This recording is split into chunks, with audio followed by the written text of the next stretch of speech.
Good morning all of you. आज हम Fresnel biprism के बारे में डिस्कस करेंगे। यह भी इंटरफेरेंस प्राप्त करने की एक विधि होता है। इसमें क्या होता है, जो वेव फ्रंट होते हैं उनमें स्प्लिटिंग या डिवीज़न होने के कारण से उनमें इंटरफेरेंस पाया जाता है, जिसको फ्रेस्नेल ने बाइप्रिज्म यूज़ करके कोहेरेंट सोर्स फाइंड आउट किया था। क्लियर? मतलब फ्रेस्नेल ने क्या किया था, कोहेरेंट सोर्स या इंटरफेरेंस को बताने के लिए, कोहेरेंट सोर्स फाइंड आउट करने के लिए बाइप्रिज्म का यूज किया था। इसलिए इसके मेथड को फ्रेस्नेल बाइप्रिज्म कहा जाता है। क्लियर? तो सबसे पहले हम इसका एक्सपेरिमेंटल सेटअप देखेंगे कि किस प्रकार फ्रेस्नेल ने कोहेरेंट लाइट सोर्स को फाइंड आउट किया था। तो उन्होंने क्या लिया था, ये देखो यहाँ सेटअप फिगर में दिखाया गया है। इस टाइप से एक ऑप्टिकल बेंच होता है, इसको आप लैब में देख सकते हो। लैब में है इस प्रकार का सेटअप। तो इसमें क्या होता है, ये ऑप्टिकल बेंच होता है। इसमें देखो ये आपका प्लेट होते हैं, यहाँ ये रिमूवेबल होते हैं, मतलब इसको आप यहाँ से यहाँ तक खिसका सकते हो, एडजस्ट कर सकते हो। क्लियर? वैसे ही आपका ये फर्स्ट होता है, ये सेकंड होता है और ये थर्ड होता है। इसमें क्या होता है जी, फर्स्ट जो होता है यहाँ स्लिट यूज करते हैं, यहाँ स्लिट लगाते हैं। और सेकंड में क्या होता है, सेकंड में जो स्टैंड होता है, इसमें 3 स्टैंड होते हैं, फर्स्ट हो गया, सेकंड और थर्ड। क्लियर? तो फर्स्ट स्टैंड में हम स्लिट लगाते हैं, सेकंड में हमारा जो बाइप्रिज्म लेते हैं वो सेकंड स्टैंड में रहता है, और जो हमारा थर्ड स्टैंड होता है वहाँ आईपीस लगा होता है, जिसके थ्रू हम उनमें जो स्प्लिटिंग होता है उसको देखते हैं। क्लियर? इसको क्या करते हैं, हम आगे पीछे करके इसको खिसका के इसका पोजीशन एडजस्टमेंट करते हैं अपने सुविधा अनुसार। उसमें स्प्लिटिंग को देखने के लिए हम एडजस्टमेंट कर सकते हैं। इस प्रकार का ये सेटअप बना रहता है। यहाँ देखो जो लाइट सोर्स यूज करते हैं वो आपका सोडियम लैंप यूज करते हैं, क्योंकि सोडियम लैंप आपका मोनोक्रोमेटिक होता है, एक वर्णी होता है। इसलिए फ्रेस्नेल बाइप्रिज्म में कोहेरेंट सोर्स फाइंड आउट करने के लिए सोडियम लैंप का यूज किया जाता है।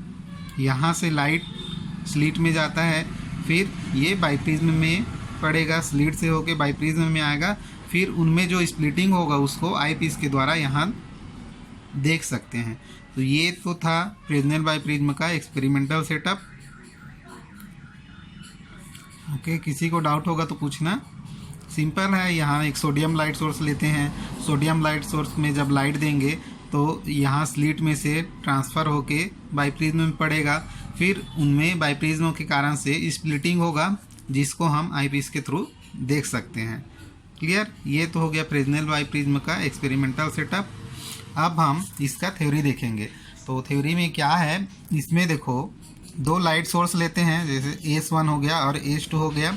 उनके बीच का जो डिस्टेंस है, सेपरेशन डिस्टेंस है, वे स्मॉल d है। क्लियर? 2 लाइट सोर्स लिए S1 और S2, जिनके बीच का जो सेपरेशन डिस्टेंस है वो स्मॉल d है, और इन दोनों लाइट सोर्स के से d decimal, capital D distance पर एक स्क्रीन है। क्लियर? ये आपका स्क्रीन हो गया जो लाइट सोर्स से कैपिटल D डिस्टेंस पर है। अब यहाँ जो स्क्रीन लिए हैं वहाँ पर ये पॉइंट O लिए हैं, जो जिसका डिस्टेंस S1 और S2 से इक्वल है। मतलब यहाँ इनके बीच का जो फेज डिफरेंस होगा वो 0 होगा। क्लियर? इनके बीच का जो पाथ डिफरेंस होगा सोर्स S1 और S2 का, वो पॉइंट O के लिए आपका 0 होगा। उसी को यहाँ बताया गया है, टू वे विथ 0। अब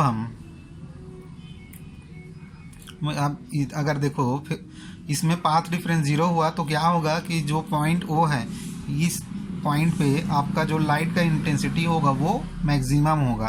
अब हम क्या करते हैं कि जो स्क्रीन है वहाँ स्क्रीन में पॉइंट O से, इस पॉइंट O से x डिस्टेंस पर कोई पॉइंट P को कंसीडर करते हैं। क्लियर?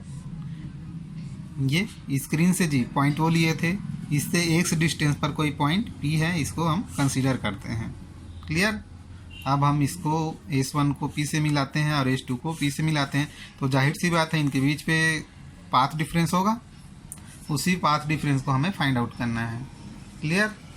तो देखो क्या हो जाएगा, तो देखो यहाँ देखो फिगर में पी क्यू का वैल्यू क्या होगा जी, पी क्यू हो जाएगा x minus D by two और पी आर का वैल्यू होगा x plus D by two. ये देखो पी क्यू, ये डी बाई टू।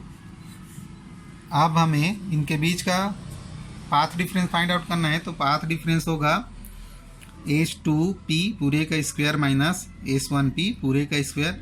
जहाँ देखो h2p का वैल्यू होगा, इस फिगर में हम h2p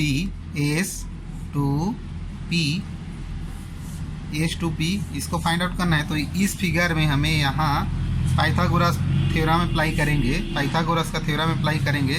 तो देखो ये आपका कर्ण हो गया आधार और ये लंब, तो क्या होता है जी, कर्ण का स्क्वायर बराबर आधार का स्क्वायर प्लस लंब का स्क्वायर, यही होता है। तो यहाँ देखो इसका वैल्यू पुट करो पाइथागोरस थ्योरम से, तो ये मिलेगा h2p स्क्वायर का वैल्यू हो जाएगा D square plus x plus D by two पूरे का स्क्वायर, और ये माइनस h1p स्क्वायर का वैल्यू होगा D square plus x minus D by two पूरे का स्क्वायर।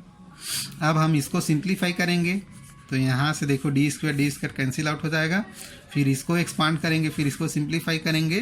तो हमारा सिंप्लीफाई होने के बाद जो मिलेगा वो मिलेगा h2p square minus h1p square, इसका वैल्यू मिलेगा इज इक्वल टू 2xd। बाकी टर्म आपका जो कैंसिल आउट होगा उसको कैंसिल आउट कर देना है। क्लियर? लेकिन देखो क्या होता है, जो h2p होता है वो h1p के लगभग इक्वल होते हैं, जिसका वैल्यू होता है कैपिटल डी के इक्वल होते हैं, ये अप्रॉक्सीमेट होते हैं, लगभग होते हैं। क्लियर?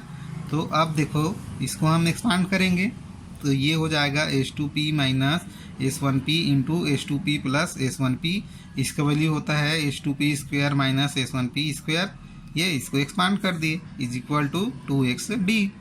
अब देखो क्या है, ये इक्वल है, इक्वल होने के कारण से ये देखो ये भी d हो गया, ये भी d हो गया, तो दोनों d प्लस d 2d हो जाएगा। तो देखो पार्ट डिफरेंस क्या मिला जी, h2p minus h1p is equal to 2xd divided by 2d, ये दोनों का वैल्यू 2d। तो यहाँ से 2 कैंसिल आउट, तो मिल गया हमारा path difference xd by capital D। Clear? अब यहाँ दो कंडीशन देखेंगे। फर्स्ट तो है फॉर ब्राइट फ्रिंज के लिए, जब ब्राइट फ्रिंज हो तब पाथ डिफरेंस जो होता है वो होता है एन लेम्डा के इक्वल होता है। क्लियर? तो यहाँ देखो path difference h2p minus h1p, इसका वैल्यू क्या है जी, ये इक्वल होगा एन लेम्डा के। तो देखो इसका वैल्यू क्या है, x D by D is equal to N lambda. तो यहाँ से x का वैल्यू मिलेगा, इसको उधर ट्रांसफ़र कर दो, N lambda D by D, जहाँ एन का वैल्यू होगा 0, 1, 2 एंड सो ऑन। क्लियर? ये तो हो गया ब्राइट फ्रिंज के लिए। अब हम डार्क फ्रिंज के लिए देखेंगे। तो डार्क फ्रिंज के लिए पाथ डिफरेंस क्या होता है, पाथ डिफरेंस इक्वल टू होता है 2n+1 इंटू लेमडा बाई 2 के इक्वल होता है। फिर जो पाथ डिफरेंस आया वहाँ इसका वैल्यू पुट कर देंगे, सिंप्लीफाई करेंगे, तो जो x का वैल्यू मिलेगा वो मिलेगा capital D divided by small d into 2n+1 lambda by 2, जहाँ n का वैल्यू होगा वह होगा 0, 1, 2, 3 एंड सो ऑन। क्लियर? बस इतना ही आपको फ्रेस्नेल बाई प्रिज्म में डिराइव करना है। इसको भी एग्ज़ाम में पूछा जाता है। आपका फ्रेस्नेल बाई प्रिज्म हो गया, न्यूटन रिंग हो गया और वेव शेप्ड फ्रिंज हो गया, तीनों में से कोई भी एक क्वेश्चन आपका एग्ज़ाम में पूछा ही जाता है, मोस्ट IMP होता है। तो इसको केयरफुली अच्छे से तैयारी करना, नोट्स बना के रख लेना और प्रैक्टिस करते रहना। डाउट होगा तो मेरे से पूछ लेना। Okay, thank you.